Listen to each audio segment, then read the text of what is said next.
ഒരു കുളം നവീകരണമാണ് മലപ്പുറം പെരിന്തൽമണ്ണ അങ്ങാടിപ്പുറത്ത് ഇപ്പോഴത്തെ രാഷ്ട്രീയ വിവാദം.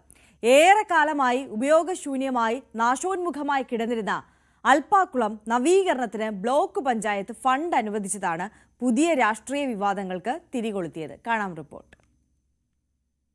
55 ലക്ഷം രൂപയാണ് കേന്ദ്രത്തിന്റെ PMKSY, അതായത് പ്രധാനമന്ത്രി കൃഷി സംചാൻ യോജന പദ്ധതിയിൽ ഉൾപ്പെടുത്തി അങ്ങാടിപ്പുറം അൽപ്പാക്കുളം നവീകരണത്തിന് പെരിന്തൽമണ്ണ ബ്ലോക്ക് പഞ്ചായത്ത് നൽകിയത്.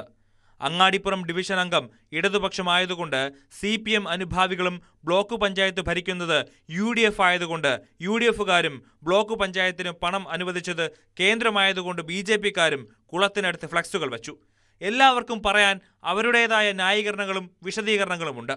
പദ്ധതിയിൽ കേന്ദ്രത്തിന്റെ പങ്ക് പരാമർശിക്കുന്ന ഒരു വാക്കുപോലും ഉൾപ്പെടുത്താതെ ഇടത് വലത് മുന്നണികൾ ഫ്ലക്സ് വെച്ച സാഹചര്യത്തിലാണ് ഇക്കാര്യങ്ങൾ വിശദമാക്കി മറ്റൊരു ഫ്ലക്സ് വെച്ചതെന്നാണ് വാർഡ് മെമ്പർ കൂടിയായ BJP ജില്ലാ ജനറൽ സെക്രട്ടറി B രതീഷ് പറയുന്നത്. കേന്ദ്രത്തിന്റെ ഒരു സഹായമുണ്ട് എന്നുള്ളത് പല വേദികളിലും ബ്ലോക്ക് പ്രസിഡന്റ് പ്രസംഗിച്ചിട്ടുണ്ട്. കേന്ദ്രത്തിന്റെ സഹായം കൊണ്ടാണ് ഇത്തവണ ബ്ലോക്കിൽ ധാരാളം വികസനം കൊണ്ടുവരാൻ സാധിച്ചത്. അല്ലെങ്കിൽ ഒന്നും തന്നെ കൊണ്ടുവരാൻ പറ്റിയിട്ടില്ല. സംസ്ഥാന സർക്കാരിന്റെ ഫണ്ട് ആണെങ്കിൽ ഒരു തരത്തിലുള്ള വികസനവും കൊണ്ടുവരാൻ സാധിക്കില്ല എന്ന് പല വേദികളിൽ അദ്ദേഹം പറഞ്ഞു കേട്ടിട്ടുണ്ട്.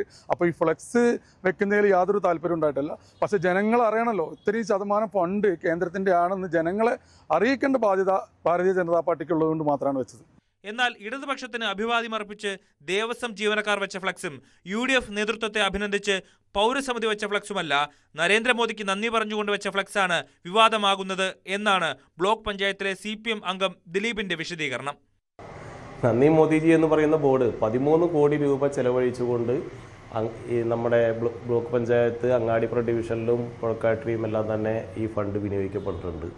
എൻ്റെ ഡിവിഷനിലാണ് ഏറ്റവും കൂടുതൽ തുക ചെലവഴിച്ചിട്ടുള്ളത്. ആ തുക ചെലവഴിച്ചിട്ടുള്ള നിർമ്മാണ പ്രവൃത്തികൾക്ക് മുമ്പിലൊന്നും തന്നെ നന്ദി മോദിജി എന്ന് പറയുന്ന ബോർഡുകൾ ഇതുവരെ കാണാൻ സാധിച്ചിട്ടില്ല. അൽപ്പാക്കുളത്തിന് മുന്നിൽ ഇത്തരത്തിലുള്ളൊരു ബോർഡ് വരാനുള്ള കാരണം അത് രാഷ്ട്രീയ താല്പര്യമാണ്. അത് അനാവശ്യമായിരുന്നു, അത് ആവശ്യമില്ലാത്തതായിരുന്നു എന്നുള്ളൊരു അഭിപ്രായമാണ് എനിക്കുള്ളത്. അതിന് രാഷ്ട്രീയപരമായി മുന്നോട്ട് കൊണ്ടുപോകാതെ നാടിന് വരുന്നൊരു വികസനത്തെ എല്ലാവരും ഒരുമിച്ച് ഐക്യത്തോടു കൂടി ചെയ്തു തീർക്കുക, നാടിന് സമർപ്പിക്കുക എന്ന രീതിയിലേക്ക് പോകാമായിരുന്നു എന്നുള്ളതാണ്. എന്നാൽ മുസ്ലിം ലീഗ് നേതാവായ Perinthalmanna block panchayat president AK മുസ്തഫയ്ക്ക് ഫ്ലക്സ് വിവാദത്തിൽ പറയാനുള്ളത് ഇതാണ്. ഈ പറഞ്ഞ മാമാങ്കം, അതായത് ഈ ഫ്ലക്സിൻ്റേതായിട്ടുള്ള വിവാദങ്ങളും മറ്റു കാര്യങ്ങളും നോക്കിക്കാണുമായിരുന്നു. വാസ്തവത്തിൽ അങ്ങനെ ഒരു പ്രവൃത്തി ഉദ്ഘാടനം വെക്കുന്നതിൻ്റെ തലേന്നോ അല്ലെങ്കിൽ വളരെ നേരത്തെയോ ഫ്ലക്സ് ഒരുക്കി വെച്ച് ആ വർക്ക് ഉദ്ഘാടനം കഴിഞ്ഞ അന്ന് രാത്രി മറ്റാരേക്കാളും മുമ്പേ എനിക്കത് ചെയ്യാമായിരുന്നു.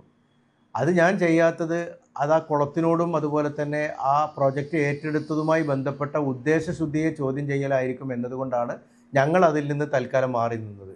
നവീകരണം, സൗന്ദര്യവൽക്കരണം തുടങ്ങി 3 ഘട്ടങ്ങളിൽ ആയിട്ട് 1.5 കോടി രൂപയാണ് പെരിന്തൽമണ്ണ ബ്ലോക്ക് പഞ്ചായത്ത് അൽപ്പാക്കുളം പുനരുദ്ധാരണത്തിന് ചെലവാക്കുന്നത്. ഇതിൽ ആദ്യഘട്ടത്തിന്റെ നിർമ്മാണമാണ് ഇപ്പോൾ നടക്കുന്നത്. News 18 മലപ്പുറം.